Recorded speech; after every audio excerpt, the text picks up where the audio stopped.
And now we're set. All right. I told you this week our session is called The Book Between the Books, which is a rather enigmatic name for a session. What is the book between the books? What is the book? What are the books? And what does this mean? Yeah, the reading material for tonight was Numbers 7:1 to Numbers 10:36. Now, I don't know if you're doing the reading of the text along with the Sachs readings while you're going through the text. If you are, I understood the question that Mike asked last week. I didn't quite understand it last week, but after sitting with Randy and her sitting down and filling me in, I understood what Mike was asking. He was saying something like the following: Rabbi, we read these large passages of text. This week we're reading 3 chapters of text.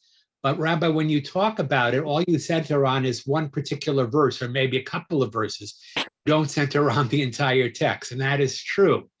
And Mike is correct. We could have talked about all the verses that I assigned to you. And, the reason that I assign it to you is so you can get a feeling for the book of Numbers.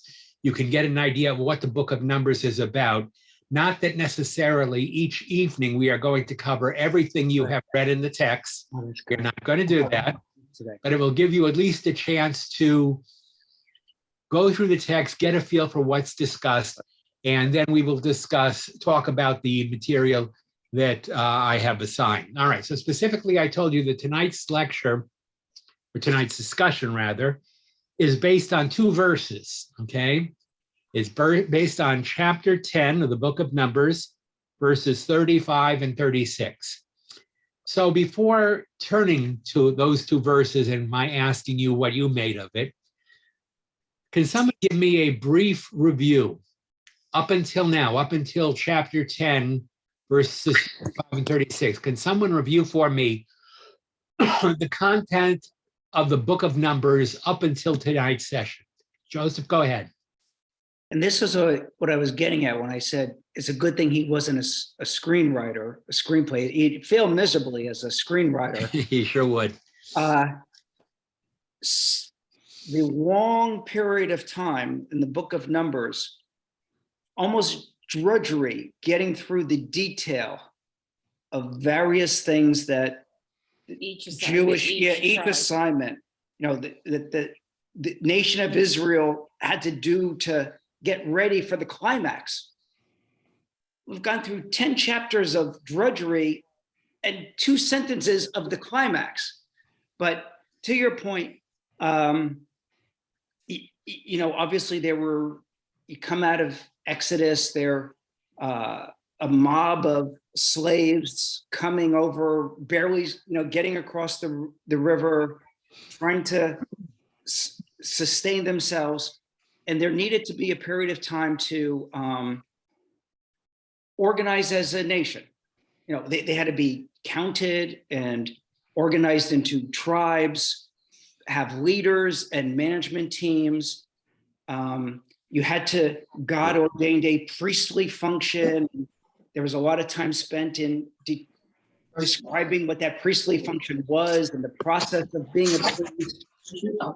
And then they had to we spent some time getting cleansed, you know, understanding that you have to be clean and segregating people, cleansed and purified, then you have to be blessed by the priest. And then we learned a good portion. I mean, we learned that it was logistical. Logistical, getting organized, counted, purified, blessed. And then there was some time spent with understanding Passover all over again, and which is important. You know, the Jewish people have to, I guess, get reminded time and time again that God is with them, right? So we learned about the importance of Passover, how to celebrate Passover, that God saved the Jews and created a people and wanted a people, so they were spared from his judgment. And then finally, just before that book between books, God tells Moses to develop tools, horns, to sound the people, get the people ready to go. how to get the people ready to go, use the horns. And of course, there's the ark as the guide. And so that was 10 chapters, very detailed, but I guess it was important to understand that he had to get this loose mob into an organized nation to get ready for the climax, which requires 2 sentences. Exactly so, Joseph. And Joseph did a wonderful job of summarizing the first 10 chapters. Remember how we got to the book of Numbers? We had started with the book of Genesis, and we talked all about the origins of the world and the origins of people. And we talked about the beginnings of the Jewish people, the patriarchs Abraham, Isaac, and Jacob. And by the time we got to the end of the book of Genesis, we learned all about Jacob and his 2 wives and his 2 concubines and his 13 children. And at the very end of the book of Genesis, Jacob and his family come down and they settle in Egypt because there is a famine going on. And Joseph, who is still alive, tells his father and his family, stay here, be with us for a while. The famine is going to persist. And at some future point, you will return back to the land that God promised you, back to the land of Okay, I'm just going to silence us for a moment. Okay, I'm sorry. Okay. Why isn't it going? I don't know. That's weird. Well, my wife is now silencing. All right, good. There we go. All right. So by the time that we come to the end of the book of Genesis, the Jewish people are now in Egypt. The book of Exodus, which we studied together, told about how after a generation or 2, the new Egyptian Pharaoh forgot everything that had happened in the past. He didn't remain cognizant of what Joseph had done for a previous administration. And the new Pharaoh could only see the threat of these growing population of Hebrews who are multiplying prolifically in the land. And he decides that the only way to handle them, to prevent them from being a third column, a threat, is to enslave them. And in the book of Exodus, we read the story of how Pharaoh enslaved the Jewish people, how after 210 years, God sends Moses to Pharaoh to tell Pharaoh to let the Jewish people go, that God is insisting that this is his people, and that Pharaoh release the people so they can go into the wilderness and serve God. You remember that Pharaoh initially refuses. God sends 10 plagues upon Egypt. And finally, at the end of the 10th plague, the death of the firstborn in Egypt, Pharaoh finally relents, calls for Moses and Aaron and says to them, take your people and leave this land, go out as you proposed, and go to worship your God. And when you go to worship him, pray for us, pray for Egypt. Moses and the people leave. Pharaoh has a change of heart. He attempts once more to recapture the people at the Red Sea, but the Jewish people pass over the sea in safety. And then in the rest of the book of Exodus, we read about how the Jewish people travel from Egypt, where they were enslaved, to Mount Sinai. And there at Mount Sinai, about 3 months, about 50 days after they have left the land of Egypt, left the Exodus, there at Mount Sinai, God reveals himself to the Jewish people. At the base of the mountain, he reveals to them the beginning of his law, which we know is the 10 Commandments, the beginning of the Torah. And that is really the way we leave Exodus. We are told that the Jewish people kind of falter a little bit. After the 10 Commandments, they kind of go astray a little. They make a false god. God, to compensate for the people's lack of faith, arranges to have them build a tabernacle in their midst to know that God is always in their presence. And then finally, we are given at the very end of the book of Exodus all of the laws of the tabernacle, all of the laws of building the tabernacle, constructing it, and how to live their life in the desert. Now, from the time that we leave Egypt to the time that we get to Mount Sinai is 50 days. The next period of time, next period of 1 year and 1 month, the Jewish people don't go anywhere. And that's the book we haven't studied yet. That's the book of Leviticus. That's the book we're going to come back to.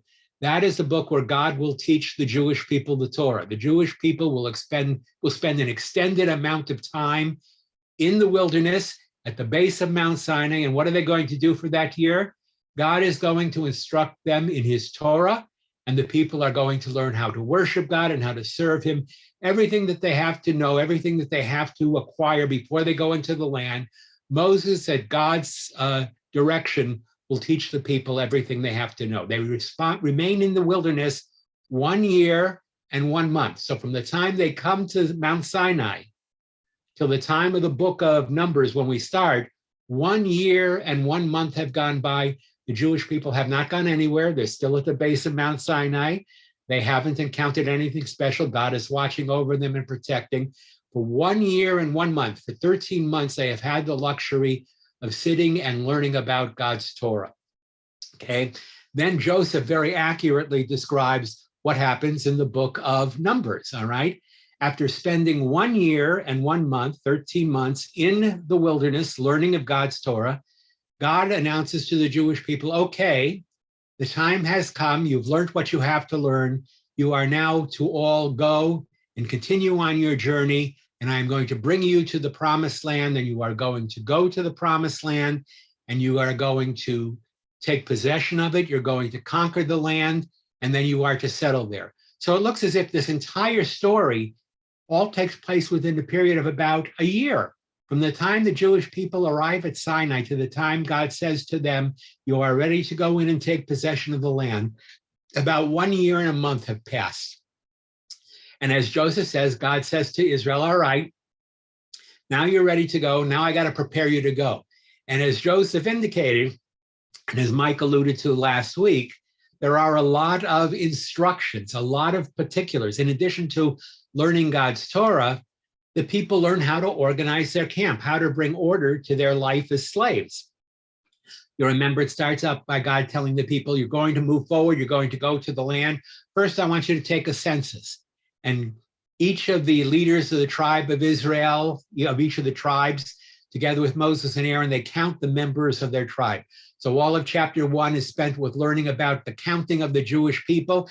And then after the Jewish people are counted tribe by tribe, we're told the Levites, the tribe of Levi, is counted, and we are given a very specific description of what their responsibilities are. Each of the different factions of the tribe of Levi, we are told specifically what their functions are going to be in the course of the journey that the people take. After we finish with that, we finish with that, and what happens next? Next, we learn where the Jewish people camp. They don't just camp anywhere. They camp according to the direction of the tabernacle. The tabernacle, the tent of meeting, is located right in the middle of the camp. 3 tribes on the east, 3 tribes on the west, 3 tribes in the north, 3 tribes in the south. Forming a circle around the camp, we are given, as Joseph indicated, a very complete description of how the tribes encamped. And then if that's not enough, we're also told about how the Levites encamped as well. Then after all that is done, we're told about how the tribes bring gifts when they set up the tabernacle. We're told how each tribe brings a gift, and each tribe's offerings, each tribe's gifts are recorded, even though they all offer the same gift, the same exact offering. 12 times we read about what each tribe offered, tribe by tribe, order by order, so we know exactly what happened. And then after they've dedicated the tabernacle, about a month later, God says, okay, now you're ready to go. And he gives them instructions as to how they're to go. He tells them how they're to march. These tribes will march first, these tribes second, these tribes third, these tribes fourth. You're going to march in this order.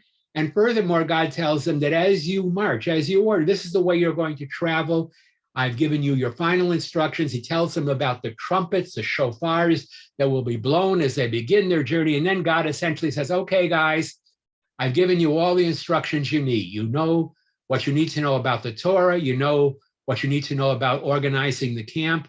You are now ready to go and take possession of the land.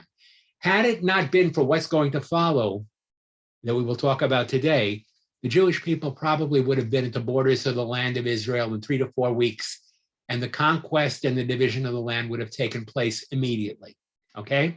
So I'm telling you, something went wrong. 1 year after they left Egypt, Moses was told to take his people and to go and to conquer the land of Canaan, the land of Israel. And right after they conquered them, Moses was told to divide the land among each of the tribes. So Moses would have gotten to go in. Here's the story. Moses would not have died in the wilderness. Moses would have gone in. His brother Aaron would have gone in. His sister Miriam would have gone in.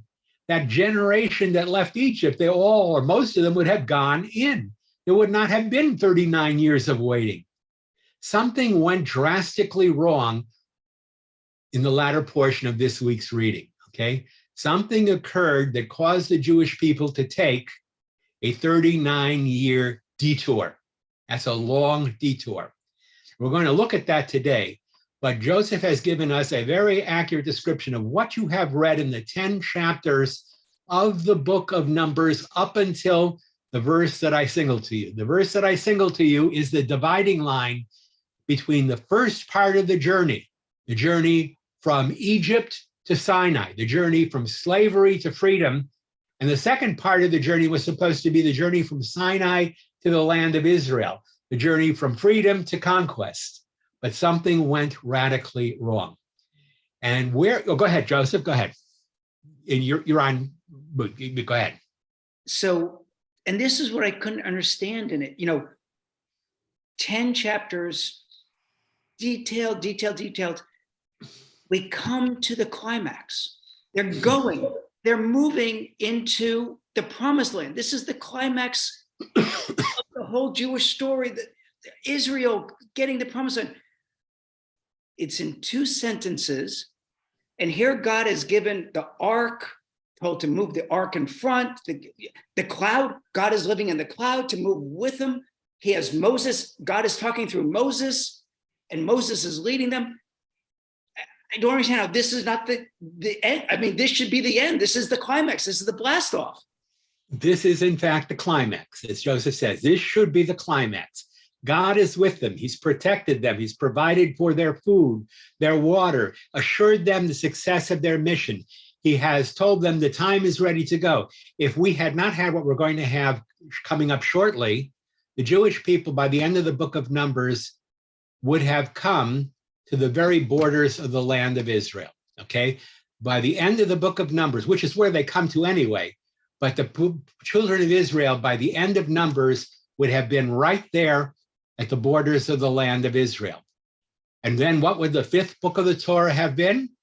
It would have been the result, the climax. The Jewish people go into the land, the Jewish people conquer the nations of Canaan, the Jewish people take possession of the land. God tells Moses, it would have been Moses, to divide the land among all of the tribes. They would have divided the land, the people would have settled in the land, and everything, as they say, everything it would have all turned out happily ever after, okay? The Jewish people would have entered the land, they would have vanquished their enemies, they would have settled in the land. So something goes wrong, okay? Joseph is right. At this point, they are ready to go into the land of Israel. Now, you will have to read next week's portion to figure out what went wrong, okay? I can only tell you that the Jewish people were not ready. Let me put it that way. They were not ready to go in. Just like they were not prepared after they received the 10 commandments to be faithful to God. After all that God had done for them, after all the miracles he had wrought for them, after all the assurances he had given them, the people at the critical moment when God says, now go in, do what you are assigned to do, fulfill your destiny, take possession of the land, inherit the land that I swore to your fathers, Abraham, Isaac, and Jacob. Now the climax of the story is there. The Jewish people fail. And if you want to know why they fail because they're not ready. They are weak. Well, we'll talk about why they fail in just a little bit, okay? But they fail. So the question becomes, what is the purpose of the verse that occurs right here? Let's take a look at the verse. By the way, I just to tell you something. Do all of you, well, some of you do, some of you don't. You know, there's a Passover Seder, and at the Passover Seder, we do rituals to remember the Exodus from Egypt. And we tell about the wondrous deliverance from Egypt, and we speak about the deliverance to come. And then at the end of the Passover Seder, we sing a group of songs. And one of the songs that we sing, hopefully some of you will know what I'm referring to, is a song called Chad Gadya. I'm sorry, not Chad Gadya. Echad Miyodea. Echad Miyodea. It's a song about numbers. It goes like this. I'm just going to say it to you a little melody. Echad Miyodea. Echad Ani Yodea. Echad Eloheinu, Eloheinu, Eloheinu, Eloheinu, Eloheinu, Eloheinu, Sheba Shamayim Uvaaretz, Sheba Shamayim Uvaaretz. And that song is one of the last songs we sing. Now, what does the song say? It's a kid's song, really. It says, who knows one? Echad Miyodea. Who can tell me what the number one signifies? And then the people who sing the song says, Echad Ani Yodea. I know what one is. And what is one, says the song? One is our God in heaven and on earth. And then the song goes on, who knows two? And the family chants, I know two. Two are the tablets of the covenant, the tablets of the 10 commandments. And then the reader says, who knows three? And everybody at the Seder sings, I know three. Three are the three patriarchs. And then the reader says, who knows four? And everybody at the Seder sings, I know four. Four are the four matriarchs. And then he comes to five, and he says, who knows five? Echad Miyodea. And the group, the assembled people say, Echad Ani Yodea, I know five. Chamisha Chumshei Torah. Five are the books of the Torah, okay? Five are the books of the Torah. By the way, it doesn't end at five. It goes on, 6, 7, 8, 9, 10, 11, 12, 13. The song goes all the way up to 13, believe it or not. And each time the people at the Seder respond, oh, I know what the significance of that is, and they tell it. So the numbers from 1 to 13 in Judaism are very significant. But the point that I'm trying to make is when it comes to 5, the answer is Chamisha Chumshei Torah. 5 are the books of the Torah, okay? 5 are the books of the Torah, okay? Now, that is a basic song. Every little kid who sings in the Seder knows what 5 is. 5 is the books of the Torah. As a matter of fact, we call them Chamisha Chumshei Torah, 5 sections of the Torah. And the 5 books of the Torah are also referred to in English and in Latin. We call the 5 books of the Torah the 5 books of Moses, right? We call them the 5 books of Moses, Chamisha Chumshei Torah. Or if you like Latin, we call it the Pentateuch. Penta means 5, and Tuch means book. The first 5 books of the Torah, of the Hebrew Bible, the first books, the books of the Torah are called Pentateuch, the 5 books or the 5 books of Moses, okay? Now that is obviously known to everybody. And if I were to say to you, how many books does the Torah consist of? You could all say to me, Rabbi, that's a silly question. Everybody knows that there are 5 books in the Torah. The answer is obvious, is evident, and it's indisputable. But I'm going to suggest to you today that the answer is not this indisputable. Okay. 5 could have been the books of the Torah. They are the books of the Torah, but the 5 books of the Torah that we have today are not the 5 books of the Torah that there should have been. Let me explain what I mean. Let's go quickly back through it. First book of the Torah was the book of Genesis, the story of the creation of the world and the creation of the Jewish people. The second book of the Torah was the book of Exodus, the story of how the Jewish people were imprisoned, enslaved in the land of Egypt, and how God brought them out of Egypt and brought them to Mount Sinai and gave them his Torah and his law. The third book of the Torah, which we haven't covered yet, is the book of Leviticus. That is the actual law itself, which I have skipped so far. We're going to come back to it. But the third book of the Torah is the book of Leviticus. The fourth book of the Torah is the book of Numbers, which it really is, all right? And that starts a year and 1 month after the Jewish people have arrived at Sinai. And had it not been for the sin, the transgression of the Jewish people, that book would have ended with the Jewish people encamped by the River Jordan, ready to cross over the Jordan River and go into and to compete for, to conquer and to divide up the land of Israel. And in the fifth book of the Torah, okay, would have been Moses taking the people that would have crossed over the river. You who studied with me know this happens later, 40 years later in the book of Joshua. Moses would have taken the people over. They would have defeated the Canaanites. God would have been with them, so they would have been ensured of victory. The people would have trusted in God. They would have had an easy conquest, just like the walls of Jericho fell 40 years later. Miracles would have occurred. The Jewish people would beat the Canaanites in the land of Canaan. And then after the conquest, which would have been complete, God would have said to Moses, okay, now divide up to each of the tribes the land of Israel. And Moses, tribe by tribe, in the fifth book of the Torah, would have said, you get this, you get that, you get that. And that would have been the end of the Torah. And we would live happily ever after. The funny thing about the Torah is the Torah ends and we're still not in the land of Israel. Think about this. The irony is the high point, the climax, as Joseph says, of the story. We never get to it. By the end of the books of the Torah, Moses delivers one final address to the people, but they're still standing on the east side of the Jordan River. They still aren't there. The climax hasn't been realized. It's almost as if for some reason the Jewish people are being prevented from completing the story. If the story had gone right, the ark would have passed over the waters of the Jordan. The Jewish people would have followed the ark. They would have done battle with the Canaanites. They would have won a miraculous victory. God would have blessed them, their victory, and then Moses would divide the land among the people, and God in his tabernacle would have dwelt in the midst of Israel forever. But that's not what happened. Those are the five books.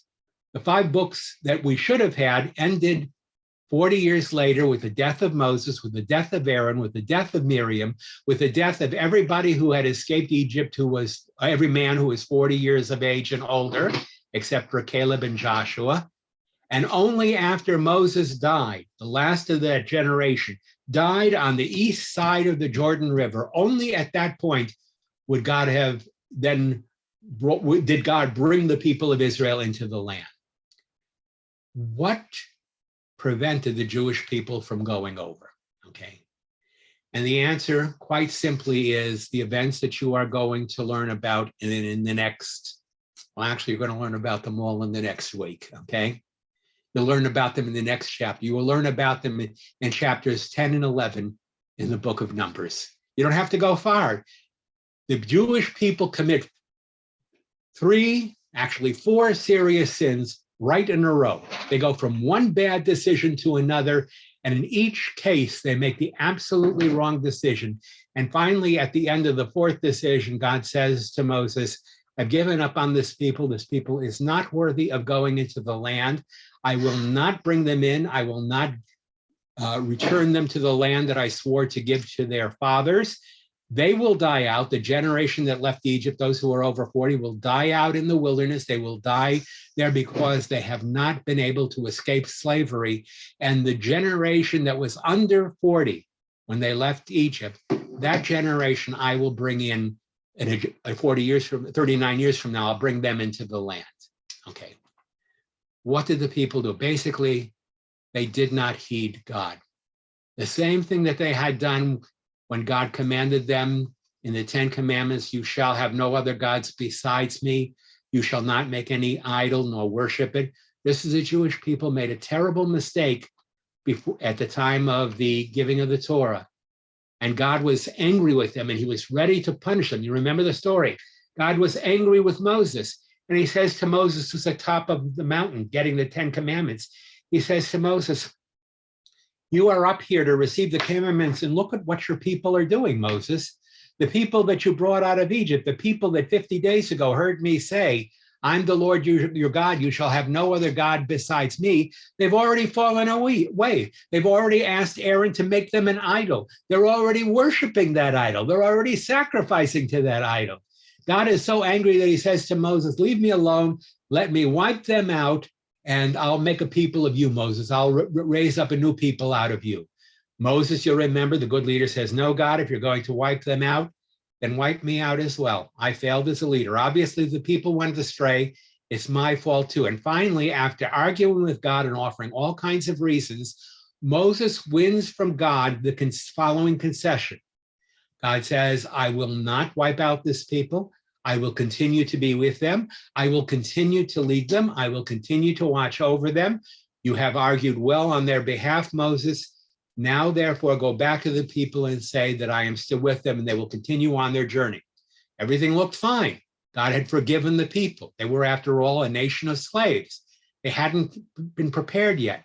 But after spending a year and a month, 13 months at Mount Sinai, after sitting and learning Torah from Moses' mouth, day after day, learning each and every one of the rules and laws that we will find in the book of Leviticus, when God finally says to Moses, all right, the people are ready. You've taught them well. They're ready to go in. Prepare them.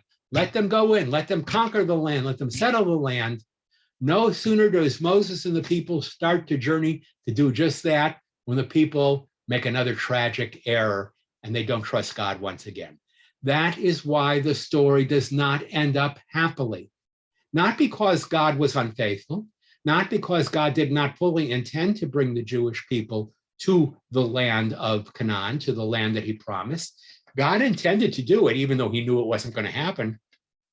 The only thing that prevented God from fulfilling his promise was the decision, the choice of the Jewish people. Now, you've been with me, some of you, long enough to know that the only thing that can screw up God's plans is us. We're the only things in the world that can screw up God's plans. There's no external enemy. There is no outside enemy that can defeat Israel. The only enemy that can defeat Israel is Israel itself. The only adversary that we have to fear is our own disbelief, our own fear, our own anxiety, our own mistrust, our own lack of confidence. We will defeat ourselves.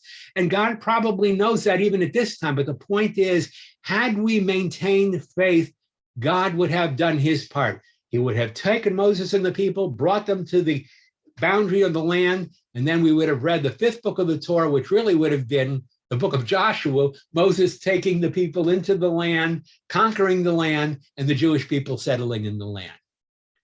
Okay. That is what these two verses are all about. I'm going to read them to you, but before I do, I'm going to show you something. All right, so I'm going to do a share screen with you. I told you, you can see this in the Torah yourself. Those of you who have versions of the Torah, if you are using this version, the Art Scroll, turn to page number 786. If you are using Art Scroll, turn to page 786. If you are not using Art Scroll, but you are using another Hebrew version or English Hebrew version of the Torah, turn to Numbers chapter 10, verse 35 and 36. Take a moment to do that right now. You've turned to Numbers 35, chapter 10, 35 to 36. If you are in Art Scroll, you are looking at page number 786. Is everybody, or you are looking at the chapter, does everybody see what I'm talking about? I'm now going to show it to you on the screen. I'm now going to share the screen with you. This is what you are looking at.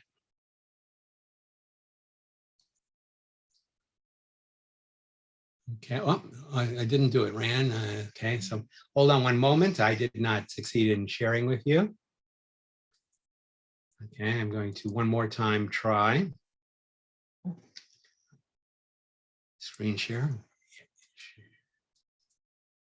All right, and take a moment. When you see them, it's up. Okay, it should be up, correct? Can everybody see what's on the screen? Is there anybody who can't see the screen? All right. You see the two verses? I'm going to use my cursor here. You see the verses that start with this letter Nun and go to this letter Nun, these two verses? That should have been the last book of the Torah. I'll explain it to you in just a second. So let me ask you a question. These two Nuns, by the way, they're upside down Nuns. If you look at them, that letter is not a regular Nun, it's an upside down Nun. There's one at the beginning of the two verses, and there's one at the end of the two verses, okay? And the two verses read as follow. I'm going to read them in Hebrew to you. Vayehi binsoa ha'aron vayomer Moshe, kuma Adonai ve'afutzu oyavecha ve'anusu misanecha mipanecha. That's verse 1. And verse 2, uvnucho yomar, shuva Adonai revivot alfei Yisrael. Those are the two verses, okay? Okay, does everybody see them? Now I'm going to read you the translation that I have in Art Scroll for what those two verses mean. This is what the two verses say. When the ark would journey, Moses said, "Arise, Hashem, and let your foes be scattered. Let those who hate you flee from before you."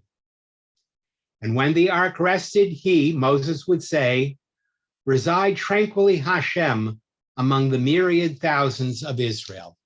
Okay? Those two verses, the first verse would have been the first book of book number 5, and the last verse would have been the last verse of book number 5, okay? The Torah is telling you, had it not been for what's going to happen right after this verse, it would have been a 5th book of the Torah. It would have started with, Vayehi binsoa ha'aron, when the ark would journey, Moses would say, and it would end after the conquest with a verse, and that when the ark rested, Moses would say, reside tranquilly, Hashem, among the myriad thousands of Israel. Okay?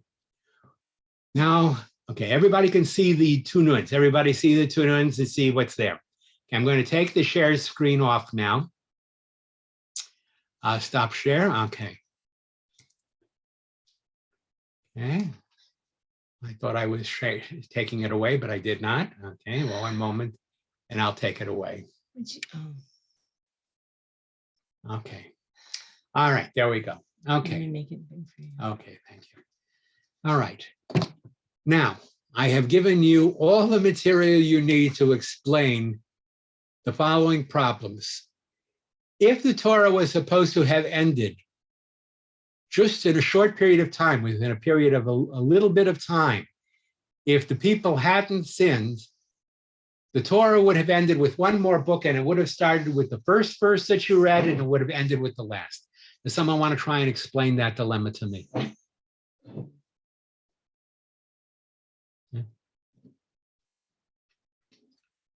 Okay, well, and don't explain the verse to me.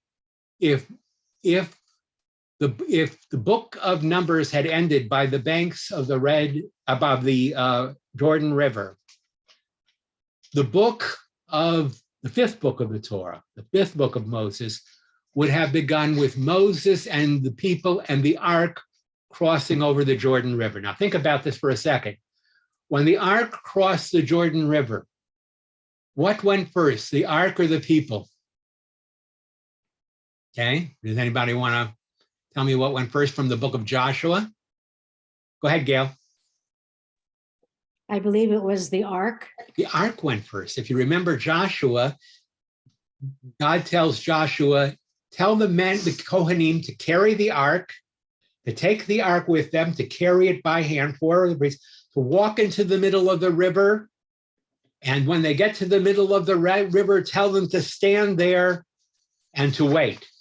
And that would have been the time when it said, when the ark would journey, Moses would say, arise, O Lord, and let your foes be scattered, and let those who hate you flee from before you. This would have been the word. Moses would have said, as the ark went before the people, now God, arise up and bring this people into the land and fight on their behalf and let all their enemies flee before you. You see how that would have been the first verse.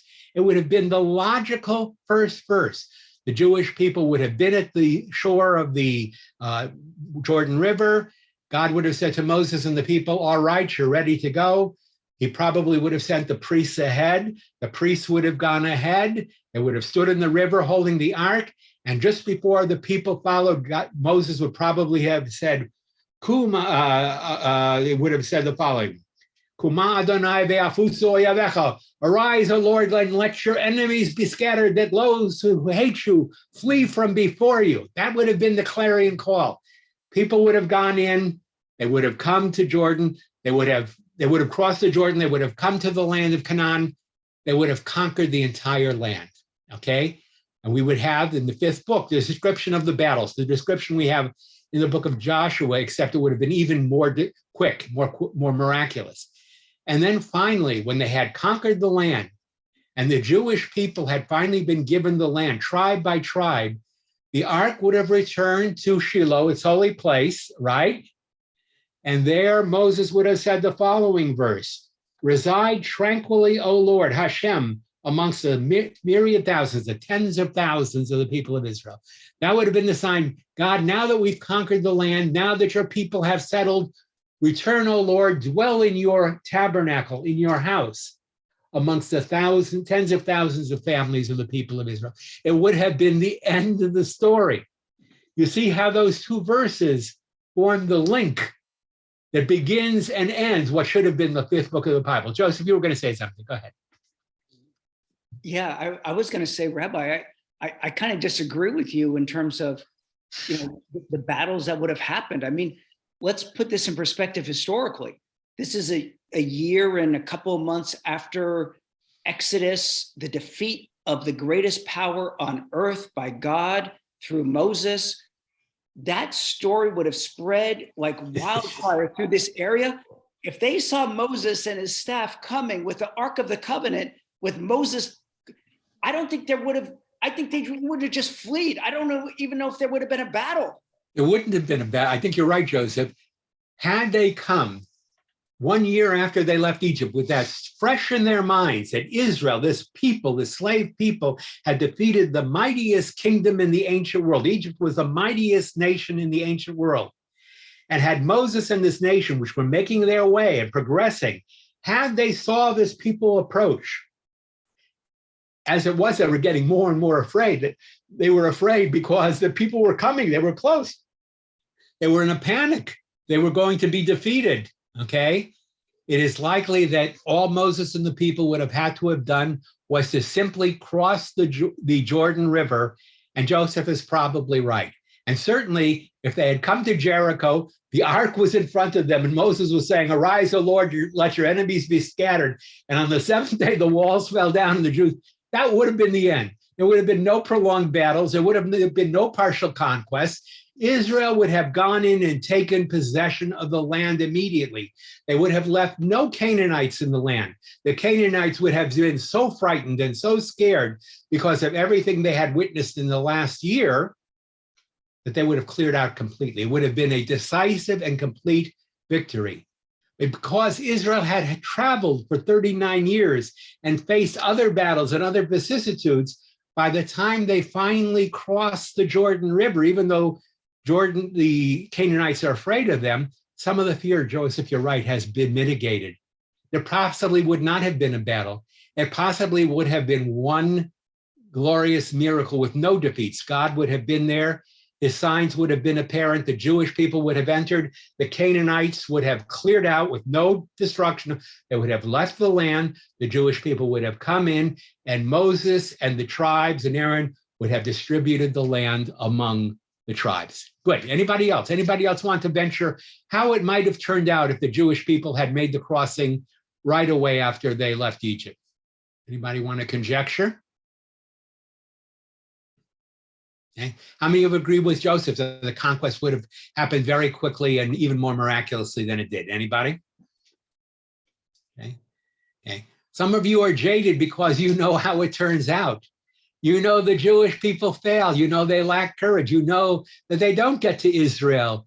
They don't get to the land in a couple of weeks. They don't cross over right away. They don't take possession. Instead, they spend 39 years wandering.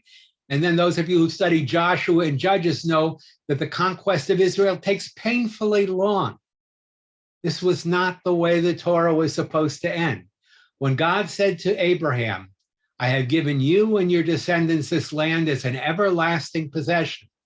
When Abraham, to his credit, believes God and accepts God's promise, the God who told him he would be a mighty nation. Here were the Jewish people. They were 2.5 million people, at least, maybe more, in a short period of 2 centuries. And now God had brought them to the land. There is no doubt that if all this had transpired, if the Jewish people had been faithful, God would have been faithful to them. But God is God, and he knows that that was not in the nature of the people. He knew that they weren't ready. And so what happens will now happen. Now, just for a little interesting journey, turn everybody to chapter 11. Turn to chapter 11. For those of you who are using the art scroll, is 787. Okay, I'm going to read you where it goes wrong. It doesn't go wrong shortly after, it goes wrong immediately. Okay, so here it is. When the ark would journey, Moses said, "Arise, O Lord, and let your foes be scattered, and let those who hate you flee from before you." And when the ark rested, Moses would say, "Reside, O Lord, tranquilly among the hundreds of thousands of the people of Israel." But that's not the way it ends. Look at chapter 11. The people of Israel took to seeking complaints. It was evil in the sight of the Lord, and the Lord heard them, and his wrath flared, and the fire of Hashem burned against them, and it consumed at the edge of the camp. He consumed the edge of the camp. The people cried out to Moses. Moses prayed to God, and the fire died down. He named that place Taverah, for the fire of the Lord had burned against them. Now, if that was not enough, the people immediately start complaining. Look what comes right next. Okay, watch the next verse. The rabble that was among them cultivated a craving, and the children of Israel also wept once more. And they said, "Who will feed us meat? We remembered the fish that we ate in Egypt, free of charge, the cucumbers and the melons and the leeks and the onions and the garlics. But now our life is parched. There is nothing. We have nothing to anticipate but the manna." They complain now about their diet. Now they're complaining about the fact that God's only given them manna, and they used to have a much more varied diet in the land of Egypt. And now they say, "Oh, we have to eat it as plain manna. Moses, we're not satisfied. Give us something else." And then, as if that weren't enough, Moses turns to God. Moses said this, you'll see the change in Moses, okay? It says here, verse 10, Moses heard the people weeping in their family groups, each one at the entrance of his tent, and the wrath of the Lord flared greatly. And in the eyes of Moses, it was bad. It wasn't Moses who was disheartened or was dismayed. It wasn't Moses who was bothered by the people's complaints. This time, for the first time, it was not just Moses who was angry at the people, it was God, okay? Now here's the thing, in all the trials, in all the tests, and all the people's grumbling, up until they got to Mount Sinai, whenever the people complained, Moses turned to God. God was patient. He told Moses what to do. Moses did it, or God sent it, and everything was good. It's only after they have been at Sinai for 1 year and 1 month, after they have been cared for by God for over a year's time since they left the land of Egypt, that now when they start complaining again, it's not just Moses who's upset. Who's upset? God's upset. Why is God upset? Can someone explain to me why God, who was not upset when the slaves left Egypt during their first 3 months of wandering to Sinai, why is God now upset a year and a month later when the people begin to complain? Anybody want to tell me why now God is upset? Go ahead, Mark. I'll take a stab at it. I mean, I know why I'd be upset. I mean, you have this plan. The plan's being executed. It's going great, and now you're saying no. I mean, yeah. I mean, God would throw up his hands and say, "Fine, you're on your own." All right. You train a team. You train them. You put them through the exercise. Everything is done. You prepared them. They've seen God's providence. They've seen everything is going according to plan. And now God says, "All right, this is the time. It's all up to you now." And the people start complaining. Why are they complaining? They're afraid. God isn't going to protect them anymore. Well, God is with them. He assures them. But now they're going to have to do something for themselves. Now the people are told, guess what, guys? You have what you need. Go in now and fight. Go in and take possession of the land.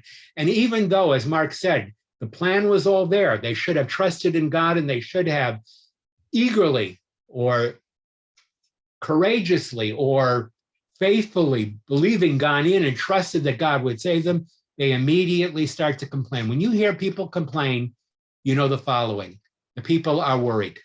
People don't complain unless they're worried. Take that as a general rule. When you're leading an organization and people complain, there is worry. Okay. Mark, did you want to finish your comments before I call you? Okay. Joseph? To me, I mean, I can understand why God would be upset, because to me, it's almost an affront to the covenant.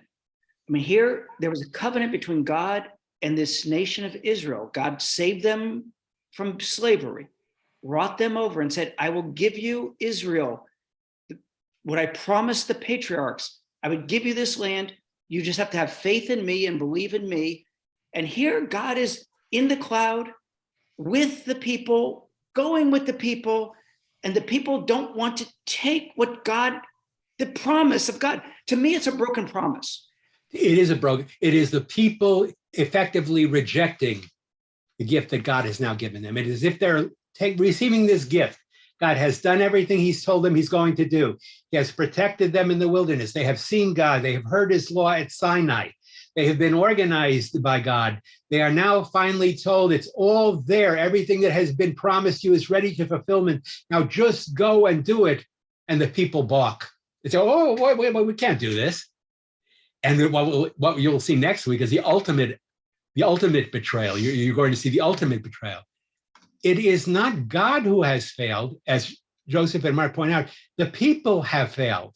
The people at the critical time when they are told to assume their responsibility to do their part of the covenant, the people say, wait a second, we're not ready to do this. We're not ready to take on the responsibility. We don't want to go in. We don't want. And this will continue. It will continue, as you will see shortly, when they come to the very border of Israel. And Moses says to the people, all right, you came here. You grumbled a little bit, but okay, you're here. You're now. Cross over and take the land. What do the people say to Moses? No, we can't do that. Send out spies. Find out what it's going to be like. And they send out spies to find out what's on the other side.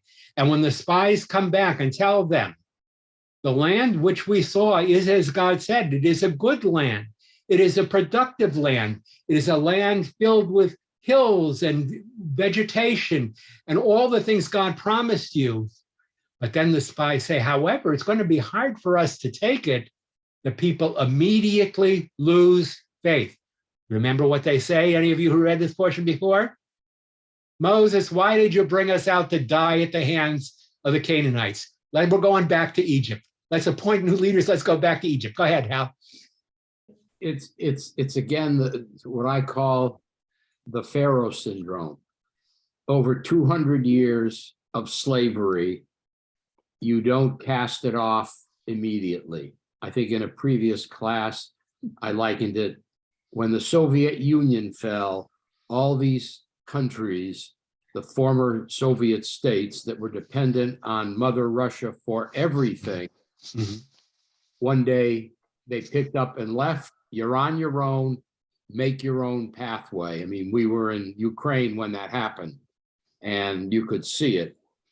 And they not only weren't used to it, they were scared to death, as somebody mentioned earlier. How do we do this? We're not warriors, we're not farmers, because we had 200 years of being dependent on, and as brutal as it was, you just mentioned earlier, we had food, we had garlic, we had vegetables, it was what slaves in the South had to experience, et cetera, et cetera. I mean, the history repeats itself all the time. So on the one hand, yes, they were complainers and fetchers all the time, but they just had no guidance. There was no rule book. When Gorbachev and later Yeltsin finally tore down the walls, they finally opened Soviet society. The people didn't take over responsibility. They didn't organize and go to work. The oligarchs, the power people, the opportunists took over to rearrange Russia in their own way. The people were not ready to be self-governing. They may have been freed from the tyranny, but they were not ready yet to assume the responsibility and to have the faith necessary to go in and to recreate the former Soviet Union and the other communist countries and turn them into what the promise entailed. Hal is correct. The promise was lost not because the conditions weren't right, but because the people weren't ready. They failed to live up to the opportunity that they had. Go ahead, Hal. Just a sidebar, quick one. Don't you think that the ultimate insult to God was when they basically rejected the 10 Commandments? I mean, you can't, in my mind, you can sin and kvetch and complain, but when you reject basically the word of God and his commandments, to me, that was the ultimate, and the people, as opposed to showing gratitude of some sort, basically showed none. All right. It's a good question. Hal asked the following question. It seems as if the people's first sin, building the golden calf, rejecting the 10 Commandments, was more serious. Is that what you're saying, Hal? That seems to be the more serious sin. I will explain to you why God did not destroy the people, apart from the fact that Moses pleads on their behalf. And Moses said, if you're going to destroy the people, God, you might as well destroy me too, because I was their leader. And if you destroy them, no one will believe your promises anymore. And if you destroy them, the Egyptians will think that you weren't powerful enough. Here is the difference, Hal. The Israelites were only 50 days out of Egypt, a little bit more when they built the calf. They were still too close to slavery. They had heard God's words, but they were still awestruck. They still hadn't studied Torah. And Moses, who had been the mouthpiece, had gone up for 40 days to the top of the mountain. No one knew where he was. The people were scared. They weren't rejecting God. Remember, I told you, when they asked Aaron to build the altar, they were saying, Moses, the man who communicated to God, with God, he's gone. We need a symbol in our midst of God. We're not going to reject God, but Aaron, build us something that represents visibly God so we can serve God. They weren't consciously, Hal, rejecting the God of Israel. They were mistakenly thinking that they needed some kind of physical representation, some kind of altar, some kind of base from which they could direct their prayers to God. And they were only out of slavery for about 3 months when they did this. Had Moses not pleaded with God, God might not have forgiven them. But after their initial rebellion, and God says, well, look, there are new people. They're only recently out of slavery. They've only seen what I've done for them for 3 months. They haven't had a chance to know me and to build up a trust in me. I'm not going to punish them for it. But now, after they've been in the wilderness a year and a month, and God has done all these things for them and fed them and whatnot, and now God says, and still they don't believe me, and still they don't accept me, and still they won't go ahead and do what I've asked them to do? What kind of a people is this? Where is their faith? Where is their trust in the covenant? And furthermore, I want the people who will go into the world and show the world what I want. This people has to take responsibility. This people can't leave it to me, God. This people must go into a world that doesn't know God, and this people must be champions. They must be advocates. They must be vocal proponents of the idea that there is a moral God in the universe. God says, enough for me. I'll be with them. I'll guarantee their success. But these people have got to start to act for themselves. And while I recognize how that the first sin seems more serious, actually the second sin, where the people said essentially, despite everything that God has done for us, despite everything He's assured us, we don't trust in God. We don't trust in His messenger, Moses. We want to appoint a new leader. We want to go back to Egypt. It was like throwing it in God's face. It was saying, God, everything you did for us, all we longed for when we cried for freedom, after everything you've done for us, now when we have to do something for ourselves, we're not going to be able to do it. God, just take us back to Egypt. That was the ultimate, I think, Hal, insult. That was the ultimate rejection of God. It was the people, and Moses tried to stop them, and Aaron tried to stop them, and Caleb and Joshua said, no, don't worry. God has been with us. You'll read this. He has been with us all the way up until now. He will not forsake you, just as he defeated the Egyptians, just as he brought you miraculously out of Egypt. God will now take you into the land. Every argument that could be made by human beings was made. And when the Jewish people refused to listen to their leaders, God finally comes down in the midst of the camp and says, Moses, separate yourself from this people. They've finally done it. They finally really got me angry. Now they've earned destruction. Moses attempts to soothe God by repeating the words that God had taught him.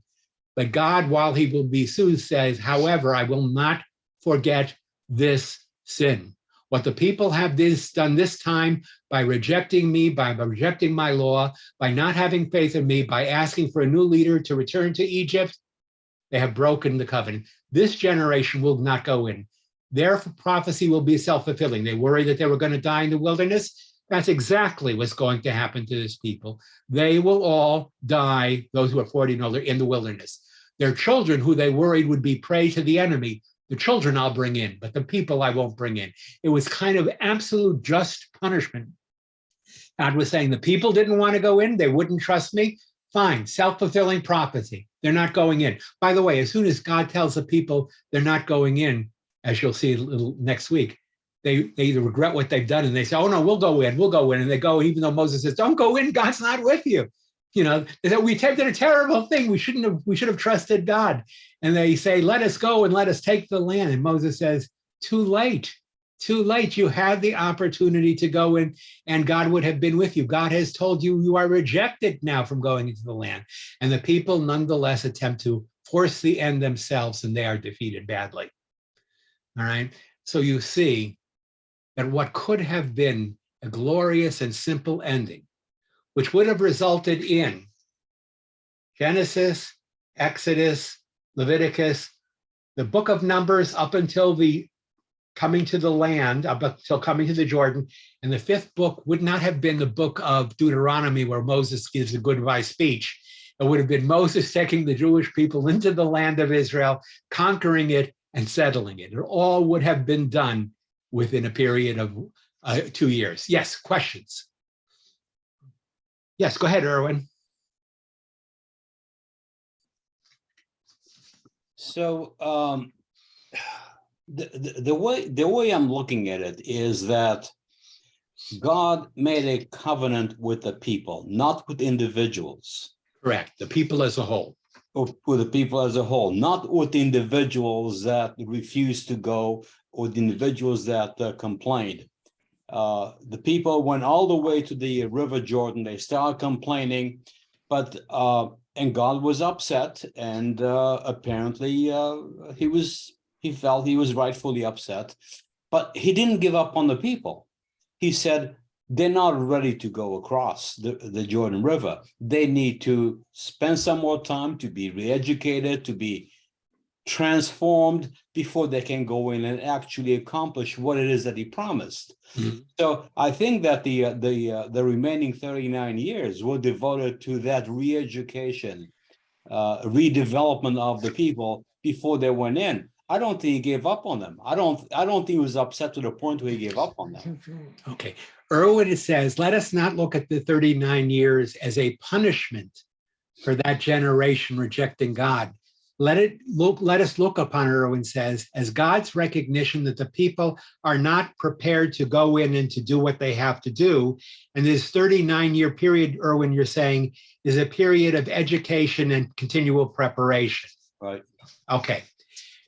It's the same way of saying the same thing. The reason that they were required to spend 39 more years preparing was because they rejected God. Whether you see that as a punishment or they just weren't ready, whether this was the fact that God recognized that the people weren't ready and they had to spend 39 more years preparing, or God saw this generation was not trusting and decided to punish them by making them die in the wilderness, the 39 years was exactly the same thing. Whether you see this as a punishment for the people who complain, and by the way, Erwin, as you will see when we read these sections, it wasn't just a couple of people that was complaining. The nation as a whole, the not maybe every single person, but the majority of the nation, even though God didn't covenant, he covenanted with the nation had rejected him. So whether you see this as God's recognition, the people aren't ready, they need 39 more years of preparation, or whether you see this, Erwin, as God saying, this people has not proven faithful to my covenant, therefore I will punish them by requiring them to live and die in the wilderness for 39 years. It's basically the same thing. a period of further education or a period of punishment. Leslie, go ahead, and then Joseph. Why what is the 39? Why 39 years? Was it the eight? They knew he knew how long everybody would live to die out, or When the Jewish people complained in the wilderness, when they complain, and finally the final straw, when Moses sends out spies to spy out the land, the spies take 40 days. 40 days, they go through the land. They spend 40 days, Leslie, scouting out the entire land. When they come back to report to Moses and the Jewish people, they deliver a negative report about the land. And so God decrees that for every one of the 40 days that the spies spent reconnoitering, scouting out, seeing the land that he had promised them, the people would pay for their lack of faith by spending 1 year for each of the days the spy was in the land. So the 40 years of wandering corresponds to the 40 days of the spy's mission. They're coming back. They're telling the people, yes, God is right. It's a good land. But by the way, we've seen the people. They're too strong for us. They live in cities that are too mighty for us to conquer. They are well armed. We're not ready to conquer these people. There were giants among them. We were like grasshoppers in their eyes. The spies discouraged the people. The spies deliver to the people a message that is so disheartening that the Jewish people collectively say to Moses, we can't do it. What did you do? You brought us out to kill us. Better that we go back. So the 40 years total to correspond to the 40 days of the spies, Leslie. Okay. Go ahead, Joseph. So Rabbi, looking at this now, I've never studied numbers before in Sunday school. This kind of was glossed over, so didn't really learn about it. And I just think now it strikes me, it's kind of depressing. It seems to be, to me, like in all of history, the greatest opportunity ever was. I used to think it was like 1933, 1934 that England and France and United States could have stopped Hitler in his tracks. I used to think that was the greatest opportunity was. This is now, I mean, to think that Moses, the great leader, I mean, he's General Washington and Churchill wrapped up in one, that he's got everyone organized. God is with him in the cloud, leading the people. He's got his staff. Every nation is quaking before God's feet. It's a tragedy to me. It is. Michael has his hand. Michael, I'm going to call you upon you in a second. If George Washington and the Revolutionary Army had not picked up arms, and despite the fact that they lived in the land, there were more, had they not fought the battles of Lexington and Concord, had they not fought the battles of Bunker Hill, had they not spent those years between 1775, 76 and 1781 fighting doggedly against a force that seemed to be stronger than they were, the British would have won the war. We would never have had a United States. If the colonial government, if the colonial army had been weak like the Israelites, the greatest experiment in recent times would never have come to fulfillment. And we would have thought, what if we had fought? What if we had gone against the mightiest empire in the world? What if we had done the seemingly impossible with no allies and no outside help? Could we have made it? If Washington and the Revolutionary Army, the colonial army, had not fought, the victory which God was ready to provide them would never have occurred. It was, in fact, the great disappointment of time. And when you read Numbers, read about all these arrangements and preparations, but in the end, it's a disappointment, because right after that verse that should have been, we see the Israel slipping back. They lose everything that they had gained. They're ready to turn it all over and go back to Egypt. Michael? Well, I just want to go back on what Erwin was talking about, the interpretation of this being more of leading to a preparation of the people being ready to go in 39 years of wandering after this in the desert as a preparatory event, which is the way it was taught to me as well. If you have a all-knowing God, what kind of all-knowing God would be outraged when something that should have been known happened? People weren't ready. God would know that the people aren't ready to go to the land, but I need to make the people ready. So I need some motivating events to happen. I'm going to take you to the edge, let you see it, let you experience it. You're going to reject it and then regret your rejection. And that will be further motivation in the future for you to want to take the land. So it was a preparatory event versus a punishment event. Yeah. Right. I can only compare it to my love of my sons. When they were growing up and they were living in our household, they were at Mount Sinai. Not quite, but I mean, we were trying to teach them a way to live, trying to give them values. We taught them Judaism. I tried to present it as convincingly as I have tried to present it to you.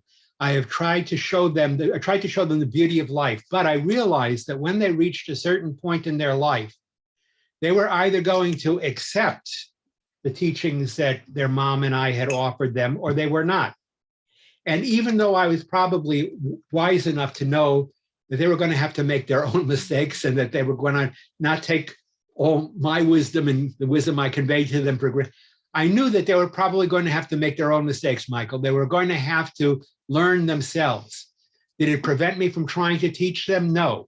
Did I sincerely want them to learn from what I taught them and to learn from the accumulated wisdom of the past? Yes, I wanted them to learn that.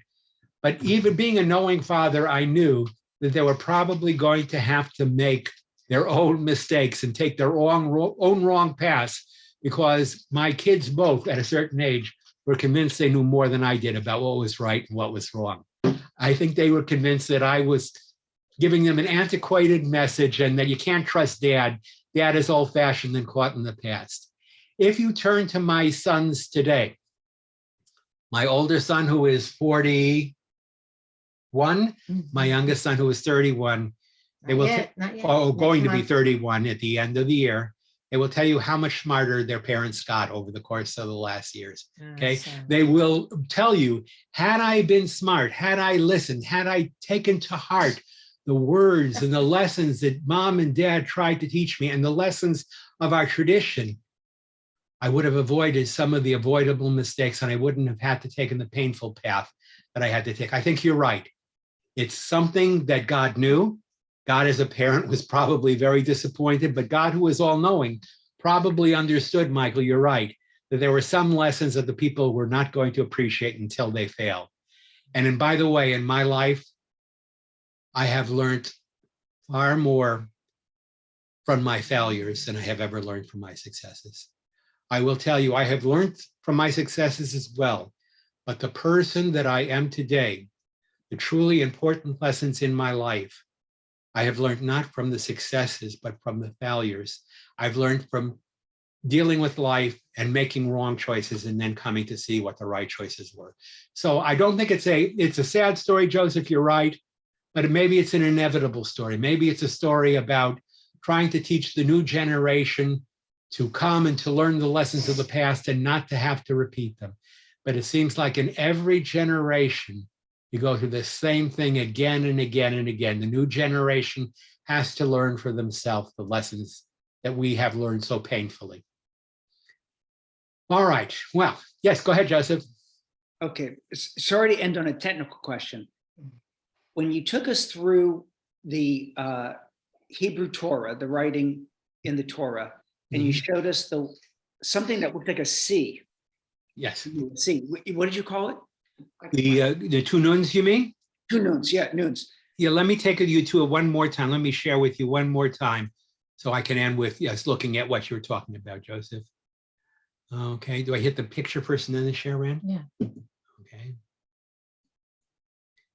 Just hold on. Okay. There you go. Okay. All right. These two C's are not C's, Joseph. If you were reading in Hebrew, this is an upside down nun and this is an upside down nun. Okay. They look like brackets, okay?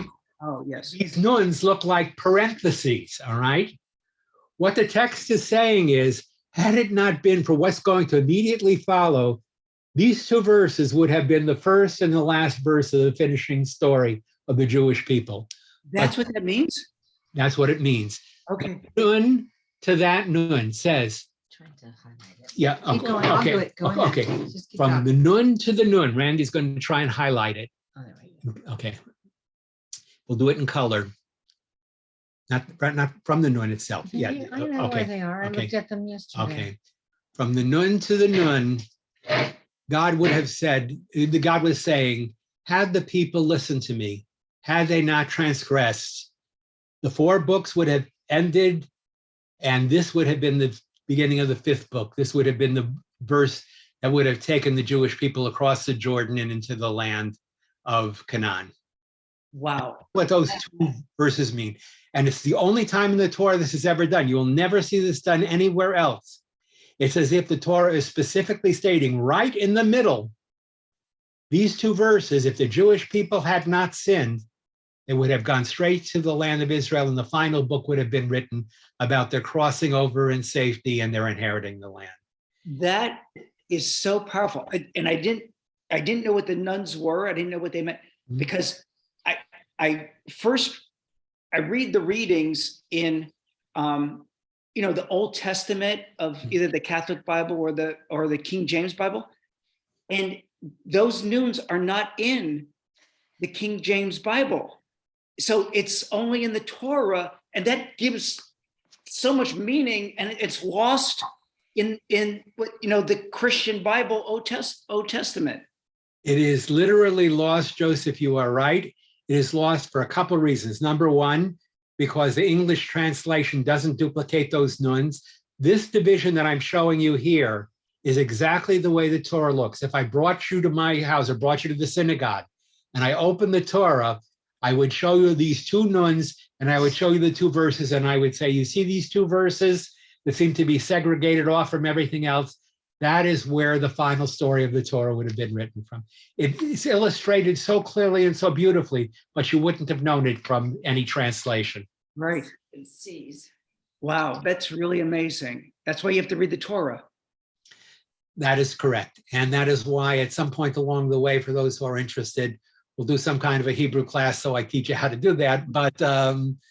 But yes, it is a reason for reading the Torah in its original form, in its original manner, because this is something you will not see outside of me pulling up the Tikkun. This comes right from the book which prepares you to read the Torah. And this is the way it's divided in the Torah itself, as if to say, nota bene, note well. This is how it should have ended. All right, we have one more passage which we're going to read for next week. The passage, you actually don't have to read any farther, but I would suggest if you want to get a feel for what happens next, just read chapter 11 and the beginning of chapter 12. You don't have to. We'll cover it next, but read chapter 11 and the beginning of chapter 12, and you will see how badly the Jewish people go wrong, how badly they respond to God by rejecting his Torah, by neglecting their part of the covenant. And then we will talk about the Jewish people next week. We will talk about the 2 differences between the Jewish people. Is the Jewish people an Edah, or is the Jewish people a Machane? Okay, the answer is we are both. In order to understand Jewish history, you have to understand that we are a Machane, a camp, and we are also a congregation, an Edah.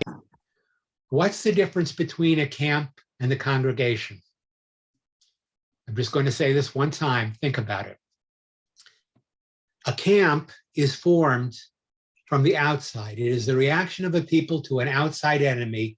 And when they form camps, it is formed to defend them against an outside enemy. It is a necessary reaction to outside external dangerous forces. And a people can become a machane, a camp, by unifying to protect against the outside forces. But a people becomes an Edah, a congregation, only when they share a common vision. If the people had shared a common vision of the covenant of God, if they had formed together, not in response to outside enemies, but because of the covenant that God had made with them, they would have been an Ada from the very beginning. Its truth is, the reason is that they're in conflict, that they are both a congregation and an Ada, and they keep falling back and forth between the two. We'll learn what that means next week. But if you read Katz chapter 115 to 120, it's called a machane or an Ada, and you will learn the difference between the Jewish people. They fail when they see themselves as a camp, a machane. They succeed only when they see their larger vocation as an Edah, a witnesses to God, as a congregation committed to fulfilling God's purpose in the world. That's what we're going to cover next week. All right, everybody. Good week. Gail, go ahead. Is it not worth noting that we say these verses before we remove the Torah from the ark? And look at that. Yes, these verses that I have just read, Gail is making a very interesting point. We still recite those verses today. Originally, we recited them when we went into Israel and conquered it, and then when we took the land. We recited every single week. When we take the Torah out from the ark, and when we return the Torah back. What are we saying? We remind ourselves weekly to fulfill our task as a congregation, as an Edah. We must remember that we are not in this journey, we are not in this fight alone. Every time we open the ark, we announce the verses, "Arise, O Lord, let your enemies be scattered, let your foes be driven away from your people." And every time when we return the Torah to the ark, we remind ourselves we dwell tranquilly as a people only when God dwells in our midst. Gail, that became the watchword of the Jewish people. Taking out the Torah, returning the Torah, the two most important parts of the synagogue service, are accompanied by the first verse and the last verse. And I didn't realize it because my Hebrew isn't that good. So I said to Hal, come read this between the two nuns. And the minute he started reading it, I recognized it. Yeah, and if we set it to music, it would say, the words would have been exactly this. Vayehi binsoa ha'aron vayomer Moshe kuma Adonai ve'afutzu ayavecha ve'anusu misanecha mipanecha ki mision tetzei. So yes, that is the watchword of the Jewish people. Every time we open the Torah, we remind ourselves that to get back to being God's servants, to going back to the Garden of Eden, the Torah is the tree of life. It's going to take us back. The Torah is the vehicle that will bring us back to Eden. Okay. All right, everybody. Good evening. And we'll see you next week. Happy Thanksgiving. Happy Happy Thanksgiving. Thanksgiving. everyone. Thanksgiving. Thank you, Rabbi Ron and Randy. Happy Thanksgiving to all of you. Happy holiday. Happy holidays. Don't eat too much. Oh, well, we'll try.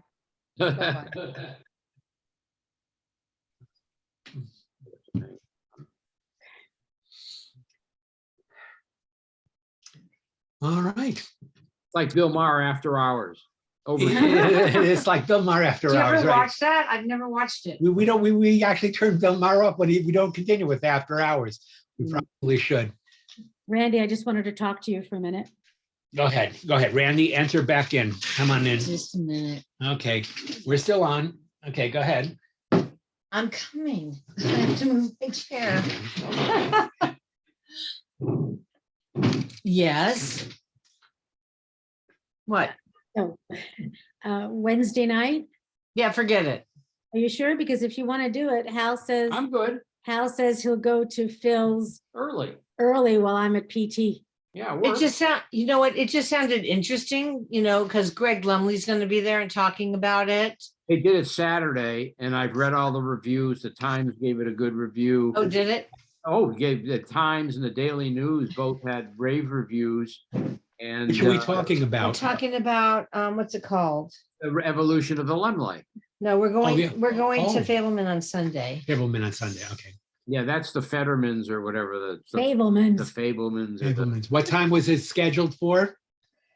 This thing Sunday, Wednesday night at 7. Wednesday night is 7:30. Oh, Are you interested? I would go See, with Thanksgiving, on the eve of Thanksgiving. Why? I mean, I'm gonna set the table tomorrow. Set the table tomorrow. We'll buy gonna- all the food. We'll be cooking I on the mean, day. What difference? well, does it make? we could meet at the Mexican restaurant up the street and then go to the I'm gonna movie. be tired no matter what, That is so, true. you know. So whatever you guys, because we're good. tell you have- Al, he never says no to anything. You have 4:30 PT and you are going to Phil's open house. That's right at 3 o'clock or 3:30. Well, So, that's nice.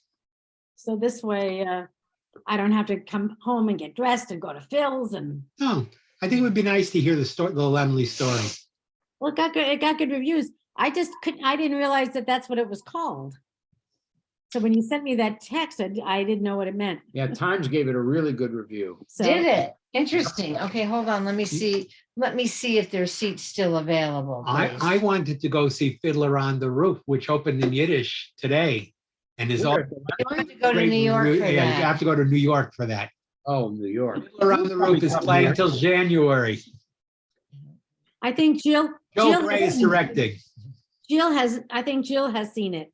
She has seen it. It's They do it, be they've done it wonderful. before.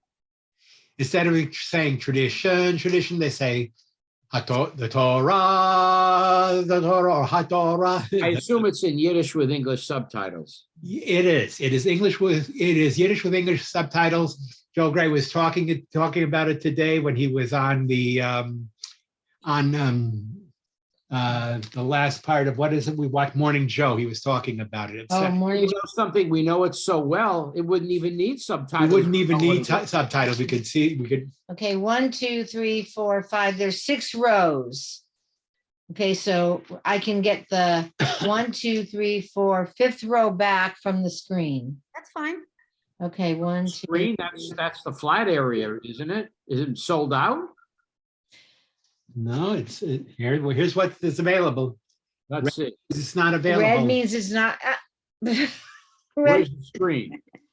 Oh, red means it's free? Oh, Oh, the screen is at the bottom, right? no, the screen's at the top.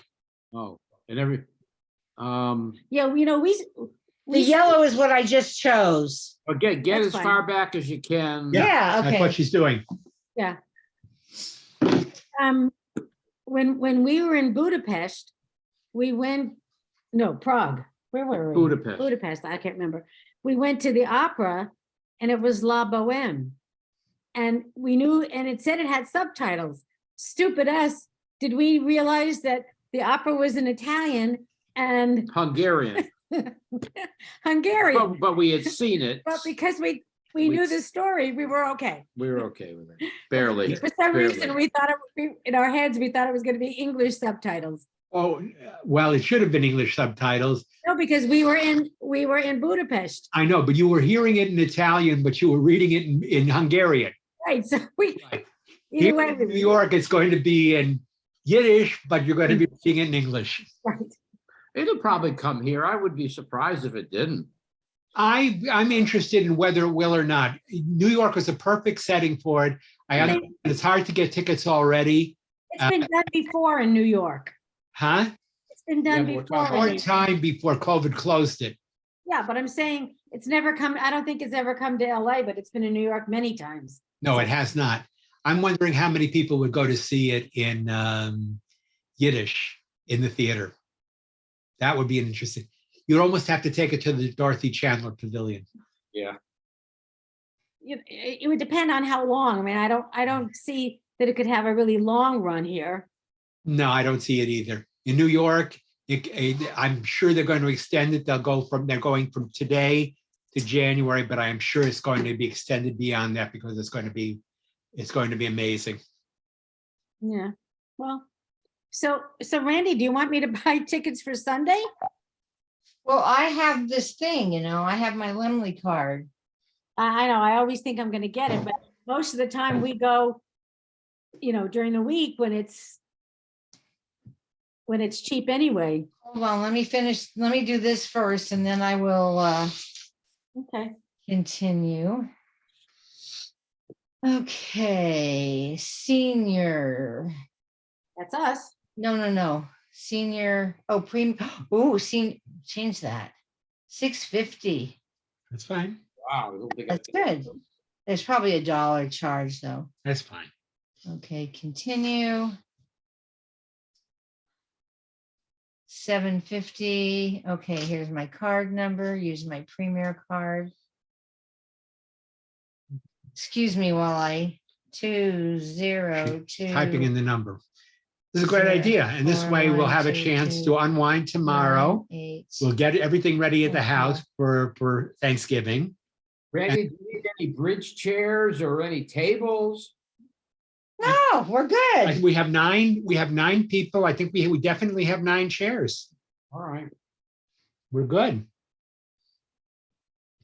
Okay. Feel free to bring one decoration, Hal.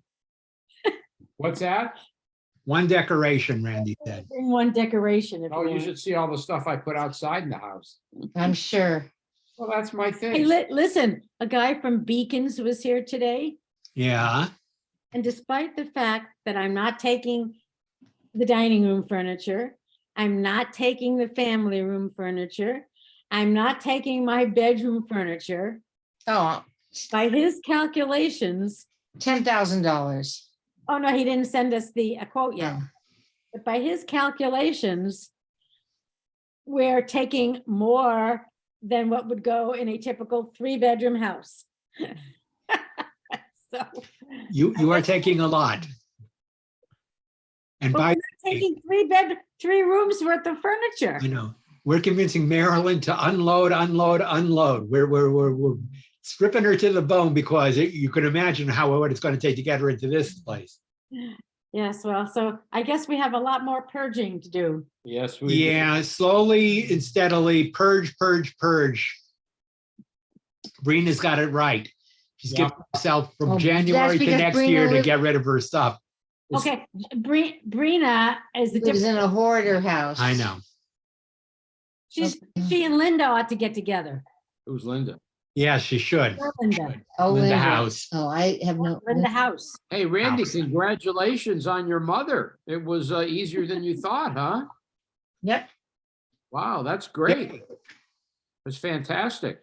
They went I today. went and I paid and then I found out for a minimal amount of money, which I'm going to talk to Ron about, I can put it on my credit card and get 12,000 points every month.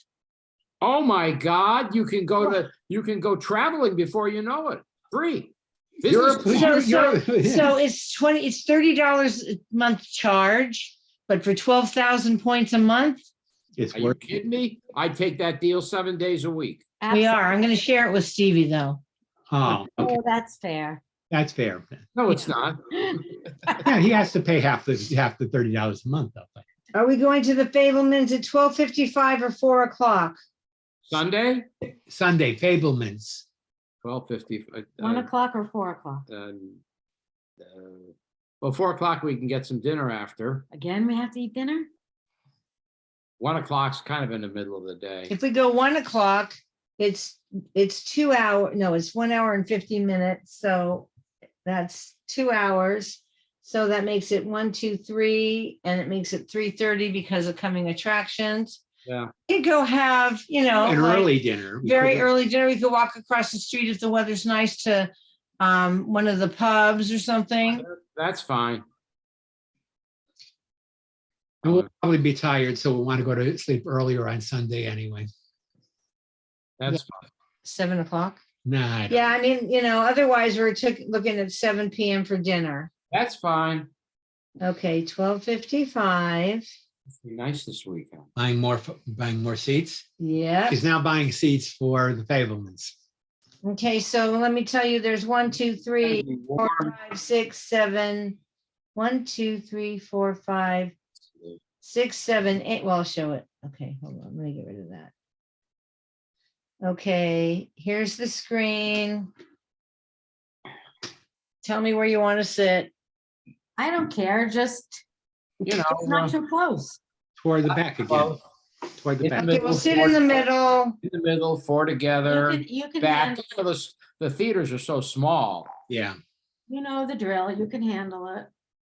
yeah, she can. I don't want to have to just look up at the screen. We can see fine from the last row even, so it's whatever you pick. Oh, these are $8. You know, if we went on Monday, it'd only be $6. That's all right. We can pay an extra $2 to go on Sunday.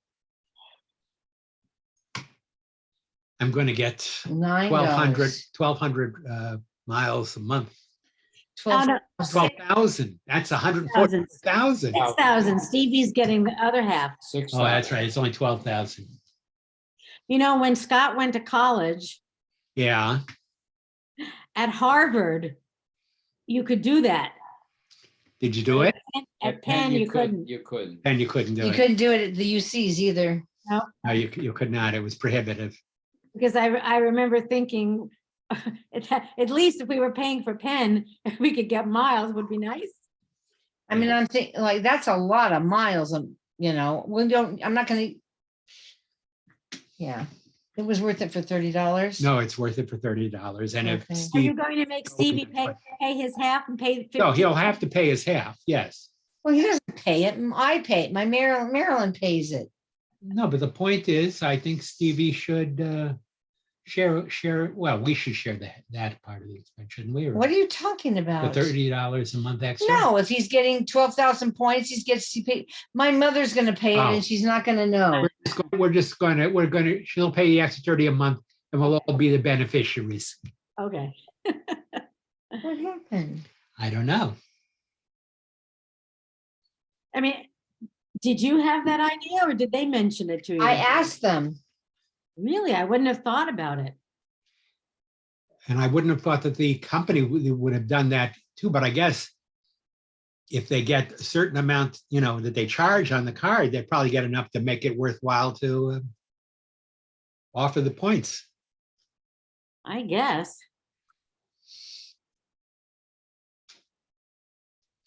One more week and one more lecture in December, and then I'm off until next year for the class. What's in December? December, Hanukkah. We are having a lecture on Jews. It's really a lecture on the Jews, power versus powerlessness.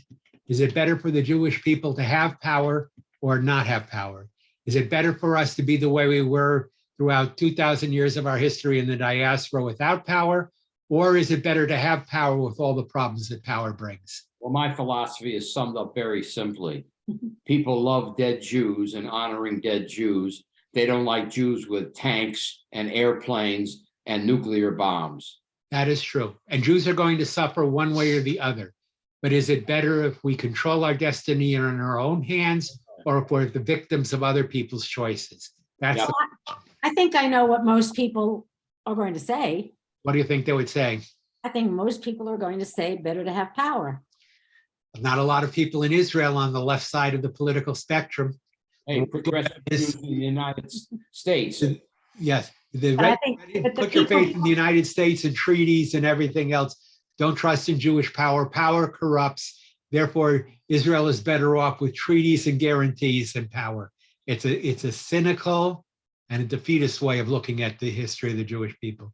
But I'm saying that the people who will tune in I think you're right. I think the will people who probably think in that, will be, except you will present the other side. I and present people- both sides. And then people might start to think, oh, maybe he's right. Well, that's the thing. I'm going to try and prevent both sides of the argument and let the discussion be, which makes sense, and have people argue it out themselves. Well, I don't know when you're doing it, but we may be in DC. I'm doing it just before You'll be in. Hanukkah. I'm doing it. Here, I'll tell you. Okay, I'll tell you right now, on the 11th. On Sam's 11th? birthday? On the 11th. On the 11th, Sunday. That's before we go. we'll be here. Okay. We'll be here. Yeah, will be before Passover, before Hanukkah, because I want to learn whether the survival of tactics of the rabbis or the survival tactics of the Maccabees make the most sense. In a hostile world, is it better for us to rely on power and force, or is it better for us not to? That's the question. Well, I'd rather have the Masada crowd. I would too, but for 2,000 years, the Jews adopted the other. Better for us to wait for God to bring us back and not to resort to our own power, we would have been destroyed if we had resorted to power. If we don't fight for the Torah, you're gonna lose it. Well, we will make it will be interesting to hear the countervailing arguments for or against the Jews asserting their own sense of power.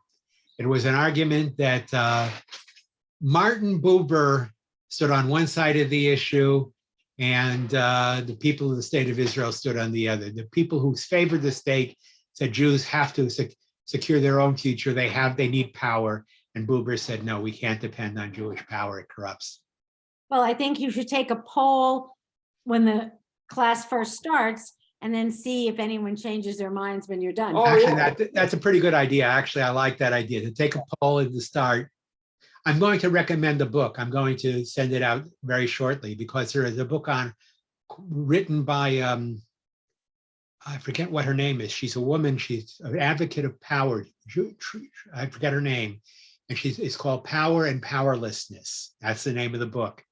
And it is a classic, and it argues both cases. Yeah. Oh, that sounds interesting. Powerlessness. And I thought it would be an interesting prelude to our discussion. I don't know if we're gonna have time to read it. I don't know. I'll send it out quickly, probably as quickly as this week, Friday, and give people a chance to at least get it. It's not a long book. It's a quick read. Did you figure it out, It's Rand? all done. I bought them all. Oh, you bought them all. Okay, we're good. Okay, All right. I guess one of those dinners or both of them, whatever, will be on us. One of the dinners, why will? We're buying all these tickets. Oh, I see. I see. All right. Well, yeah, that's fine. You can just refill my card. Or you can refill Randy's card. We'll figure it out. Don't even worry. Yes, we will. So Randy, All right. what's the timing on Maryland as soon as you sell the house? Oh, No, she's moving way before we She's sell the moving the house. 15th She of. can be in, she can move in on the 15th of December. Oh, wow. So we're just moving her in and then we'll deal with the And house then we'll after deal the with the fact. house. So do you have the room picked out and all that? I paid for it today. We have it. They're going to clean She's it. getting a 2-bedroom, We've got the furniture ordered. 2-bedroom, 2-bath, living room, small You little. didn't tell me there were 2 bathrooms as well. Oh yeah, each bedroom has a bathroom. Oh, that's nice. Yeah, Yeah. so one of them is going to be her puzzle room where she can do her puzzle and stuff. One's the living room. Today I bought her, I got her a couch and Which one did you buy? I bought the one that was up here in Stevenson Ranch. It's a 3-seater. It has a lounge on it. Because you thought it was too big. So No, I measured it all out. It all worked. I have to say, I went there today. She's got all, I mean, He's ready. she took everything off her refrigerator and she's got trash and stuff like that. And so Wow. But I'm just gonna move her, and then if she doesn't want stuff, we'll take it out. And if there's something that she forgot, I can bring it over because it's gonna take us more than a minute to sell the house. Mhm. So yeah, we'll probably sell it as is. We won't remodel it or something. We'll take whatever loss and we'll just get rid of it. So she can hang out with Dalty. No, Dalty, it's Dalty hard doesn't to hang talk. out with. Dalty has a full-time care, and he's difficult. It's hard. Even his wife of so many years couldn't hang out with Dalty. She couldn't make it. Yeah. My mom would have made it. Judy couldn't. Well, it would have been different. But that was, It would have been different. You're right. it would have been different, yeah. But think about it, how it's interesting that you each have a remaining parent in their 90s. Oh, I know. The plus, the positive, the negative. You weigh it. I constantly weigh it. Yeah. The situation of people who lost their parents when they were much younger and didn't have to go through some of the things we've had to go through versus having our parents, but having to deal with some of the things that old age brings. That's all. Yeah, but you can have a relationship and a conversation with Marilyn that you With can't, Marilyn, I can have a that you conversation. can't with your father, so. Yeah, That, Marilyn is gone a little, but not as gone as my dad is. well, she's just. Yeah. she's sometimes- 91. Her memory is not what it was. She. Right, but you can still have a conversation with her, Yes, oh, that can definitely. And she Yeah. still laughs and enjoys the grandkids when they come out. So when she sees Elio this coming Thanksgiving. She's going to have a grand old time. I'm Yeah. sure she is. He likes him, that's for sure. Yeah, she does like him. Us, not so much, but him, she likes. Ready, call me if you need any stuff of any kind. You can bring one thing. No, but I mean like chairs, tables, whatever. You're bringing wine, right? Of course. Okay. Whatever he brings is 1 or 2 less bottles than we have to ship to DC sometime. That is true. Stop buying extra wine. Your collection is good. Tell him that. What's that? Well, Don't buy any more wine. I haven't bought you. whatever you buy, you're going to have to ship across the country to. I'll give you guys a bunch. He's planning on giving some of it away. All right, well, we will gladly help you in that endeavor. We will gladly help ease your burden. Between my business partner, between you guys. We'll see if Yes. Barb and Jeff. Barb and Jeff want Oh, any, you can give George across the street. and George, He'll be happy. yeah, so I will, I'll take my prime bottles with me. Mm. All right. All right, we'll see All right, you we'll see you Wednesday. Wednesday, right? We'll see you Wednesday, and then we'll see you Thursday, and then Sunday Friday. and kinda Friday, getting- right? I think I'm Not kinda sick. Friday, yeah, That's right. too much. Now, I know. am I picking up, I'm not picking up anything at LA Kosher for you, am I? Yes, for the 10th time. Wednesday? A tray of Oh, vegetables. vegetables. Oh, you're going there for vegetables? And Green stuff for Friday. Oh, all right. So, Yes. He's going there for other things. Oh, as all right, well. all right. yeah, Okay. no chopped liver this. It will be nice. It will be nice to get together.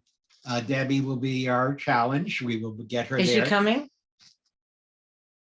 Is she going to you for Thanksgiving? No, is she coming to you? Oh, Yeah. yeah, as far as I know. We're gonna eat in the family room. All right, good.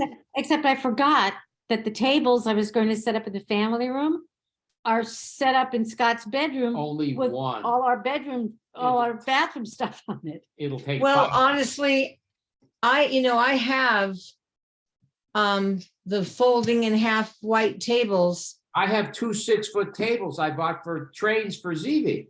And we have two as Well, well. we have two, so you just I put have- them together and they're I- right next to each other. Our 2 tables will be just enough. I thought about it. Now, I'll have to talk to Debbie again. I asked her if Jackie could bring her here Right? before Jackie. Oh, that would be leaves today. nice. And that way we'd only have to take her home. If we one Right. way, that would be very good. So I'll check with her again, and if not, we'll just have to go get her. We'll do it. Not a big deal. You know, I We can mean, take care. So we were playing phone tag with her back and forth, back and forth, back and forth. And so finally today she called, I wasn't here, and then I called her back and she wasn't there. And then she called me back. And when you ask her a question, there's silence while she's processing the question. I don't know, Randy. I already told you what I think, that she should move in with at Brian's place. You know, She's gonna hang on until the very end.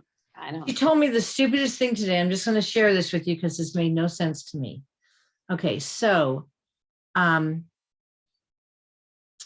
she said she had a busy day, and I said, "Oh, what?" She said, "Well, there's a big mess. We went to see." Oh, originally they said, that Brian didn't qualify for the Jewish home. Okay, and then all of a sudden, Brian qualified for the Jewish home. Supposedly. So they went to see it and they didn't make any decisions or anything. But she tells me that, and they never said, they didn't sign any papers or anything, she says, but the Jewish home, something or other, I guess they take over your medical, whatever, and they canceled Brian's Kaiser. Now, exactly. How could that possibly be? Oh, yeah. And she told me that they decided against going there. Well, okay, and so, but even so, she said they canceled his Kaiser. I said, Debbie, and I didn't mean, I was like just getting annoyed, and I know you shouldn't, but I was. I said, Debbie, unless you signed something, there's no way they could have done that. Well, they did it. I go, so are you telling me that Brian has no health insurance right now? Yep. She I doesn't don't- always know what's happening or not happening. She doesn't have the clearest idea. That's why I said she needs to go somewhere. Yes, she does. She really needs to live with him in this. And now, I mean, it's, it's the winter season and I know because of Facebook that, Medicare. that Jordan and Jenny and Noah and some friends were up at Mammoth, or, they're going to go as often as they can, of They're course. all having their They fun. like to, they like to ski and blah, blah, blah. And so, so now, that she's home alone every weekend. Yeah, that's right. I mean, it's ski season. Yes. When they said, pick a family, she must have said to God, I'll take a dysfunctional one. We all have And, dysfunction. and it's too bad because it's too much of an effort for her to go to Mammoth with them. She can't go to Mammoth with No, them. that's my point. That would be so much fun to, Even if she just sat and watched like we used to do. But while we I mean, ski. the problem is that there's, apparently, where is it? There's stairs to get into, the condominium or whatever. Oh, I'm sure. why do you suppose I suddenly realized that I have to set up a table in the family room because she can't get up the stairs? And I'm not going to have Hal and Ron even, or anyone trying to help her. Ron Yeah. can't help her. I'm saying I wouldn't want to take that responsibility.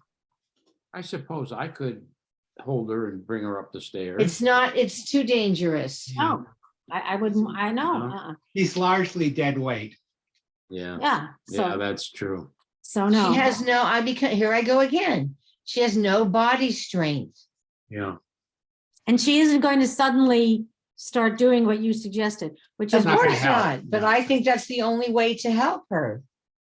I told my mom, I said, you know what?